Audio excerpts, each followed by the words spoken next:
Em muitas histórias de herói, o protagonista surge como resposta a um problema, mas às vezes ele nasce como alguém que não sabe qual é a pergunta certa. Em The Batman de Matt Reeves, Bruce Wayne quer salvar Gotham. Ele quer interromper o ciclo de violência, quer impedir que outras crianças cresçam marcadas pelo mesmo trauma que o destruiu. Mas existe um problema. Ele não sabe como fazer isso. Então ele se agarra ao que conhece: a dor, a raiva, a escuridão. O Batman não nasce aqui como esperança, mas como tentativa. Uma tentativa desesperada de impor ordem a um mundo que já o feriu demais. E, nesse início de carreira, Bruce não observa Gotham de fora. Ele se afunda nela. Ele caminha pelas mesmas sombras que combate, respira o mesmo ar contaminado e lentamente começa a confundir justiça com vingança. Por isso, a pergunta que move esse filme não é apenas como salvar Gotham. É algo muito mais íntimo e perigoso. Como salvar Gotham quando eu mesmo estou perdido dentro dela? Esse não é um Batman completo. E isso é proposital. Bruce Wayne está no segundo ano como vigilante. Ele não domina o mito. Ele ainda está sendo engolido por ele.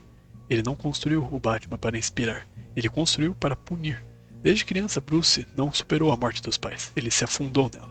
E, diferente de outras versões, esse Bruce Wayne não tenta equilibrar duas vidas. Ele abandonou uma delas. O Playboy não existe. O herdeiro não existe. O filantropo não existe. Só existe o Batman, porque psicologicamente ser Bruce Wayne dói demais. O Batman nasce aqui não como símbolo de justiça, mas como mecanismo de defesa. Um trauma que aprendeu a andar pelas ruas de Gotham. Quando esse Batman diz, eu sou a vingança, isso não é uma frase de efeito, é um diagnóstico.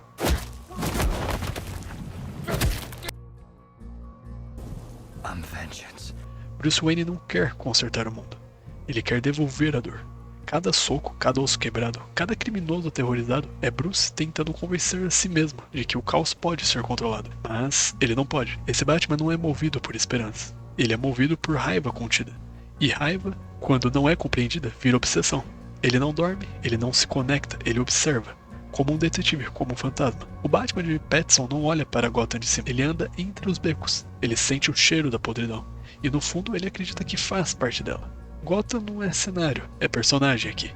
É uma cidade sufocada pela corrupção, pela desigualdade e pela mentira institucionalizada. Aqui, o crime não é um desvio, é o sistema. E isso muda tudo, porque o Batman percebe algo devastador. Bater em criminosos não resolve um problema estrutural. Gotham não precisa de um justiceiro. Precisa de alguém que entenda o crime. Por isso o filme desacelera. Por isso investiga. Por isso observa. The Batman não corre, ele apodrece no ritmo da cidade. E o Batman aprende lentamente que sua presença violenta não muda as raízes do mal. Ela só as empurra para lugares mais escuros, e com isso acaba criando sombras e monstros maiores, como o próprio Charada. O Charada não é o oposto do Batman, ele é o reflexo aqui nesse filme. Ambos usam máscaras, ambos nasceram do abandono, ambos acreditam estar fazendo justiça. A diferença é o método, não a origem. O Charada expõe algo que Bruce não quer aceitar. O símbolo do Batman inspira, mas nem sempre da forma correta. Quando o Charada diz que eles são parecidos, ele não está provocando, ele está literalmente revelando algo para o Bruce. Batman criou um símbolo baseado no medo, e o medo não escolhe lado. Essa é a maior crise psicológica do filme. Bruce percebe que pode ter alimentado o mesmo ódio que jurou combater. Inclusive, que metalinguagem foda desse filme. O herói começa a entender que símbolos não pertencem a quem os cria, pertencem a quem os interpreta. Nesse ponto do filme, o Batman deixa de ser apenas um homem ferido e se torna algo maior que ele.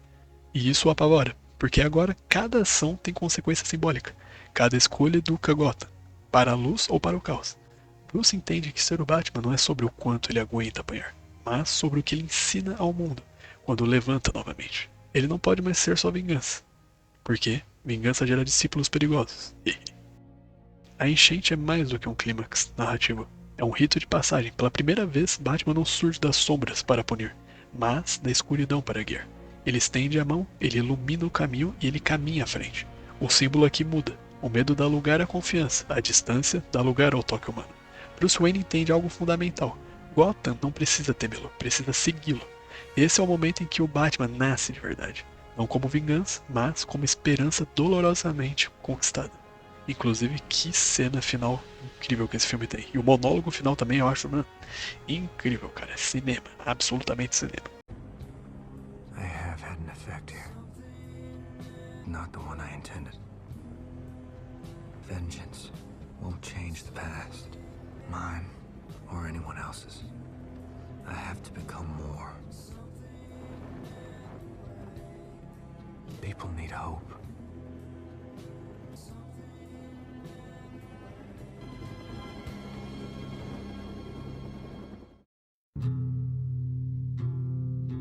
The Batman não termina com respostas, termina com direção. Esse Bruce Wayne ainda está aprendendo o que significa ser símbolo, o que significa ser herói, o que significa ser humano. E é exatamente por isso que minhas expectativas para a sequência de 2027 são altas pra caramba. Porque agora não veremos a origem da dor, mas o conflito entre dor e responsabilidade. Como esse Batman lida com vilões que testam sua moral, e não apenas seus punhos. Quem serão os seus próximos vilões que ele deverá enfrentar? Inclusive, estou muito ansioso para ver isso. Como ele mantém esperança em uma cidade que insiste em se destruir. Esse é um Batman em construção, e isso o torna infinitamente mais interessante do que qualquer versão pronta. Quando Matt Reeves fala sobre a sequência, uma coisa fica clara. Ele não está interessado em repetir o Batman que o cinema já conhece. O próprio Reeves já deixou claro que gostaria de trabalhar com um vilão que ainda não teve um grande espaço no cinema. Alguém que converse com esse Batman específico, com esse momento da psique de Bruce Wayne. Isso abre possibilidades muito interessantes. Vilões como Mr. Freeze, por exemplo, não funcionam apenas como uma ameaça física, mas como tragédia. Um homem congelado no tempo, capaz de seguir em frente, preso a uma dor que se recusa a aceitar a perda. Um espelho perfeito para Bruce Wayne, que ainda vive emocionalmente no beco onde seus pais morreram. Seria interessante ver ele talvez no próximo filme. O Espantalho também surge como uma possibilidade simbólica poderosa, não como o vilão do espetáculo, mas como a personificação do medo psicológico. Um antagonista que não testa os punhos do Batman, mas a sua mente. Alguém que obriga Bruce a encarar aquilo que ele tenta controlar desde o início, o trauma,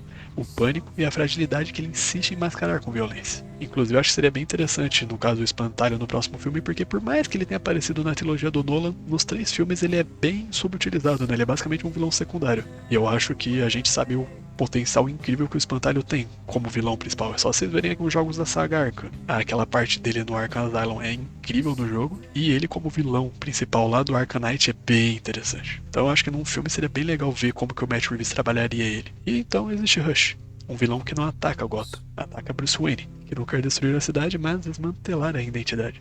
Rush é paranoia, é perseguição e é a ideia de que, mesmo sem a máscara, Bruce nunca estará seguro. E para um Batman que ainda não sabe onde termina o homem e começa o símbolo, isso pode ser devastador. Mas, independente de quem será o escolhido, o mais interessante não é quem ele enfrenta, mas o que esse vilão vai representar para ele. Porque esse Batman não precisa de inimigos maiores, precisa de inimigos mais íntimos. Vilões que não lutem contra o Batman, mas contra o processo doloroso de Bruce Wayne tentar se tornar algo melhor do que a sua própria dor. O Batman de Robert Pattinson não é o mais forte, provavelmente. Não é o mais experiente e não é o mais confiante ainda.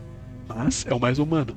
Ele sangra, ele erra, ele aprende e talvez no mundo saturado de heróis perfeitos, isso seja o mais corajoso que um filme de herói pode fazer. Mostrar que antes do mito existe um homem quebrado, tentando descobrir como viver com a própria dor, sem transformá-la em ódio. Esse não é apenas um filme do Batman, é um filme sobre trauma, sobre símbolos e sobre a difícil escolha entre ser vingança ou ser a esperança. E é por isso que, pra mim, esse é o melhor Batman do cinema.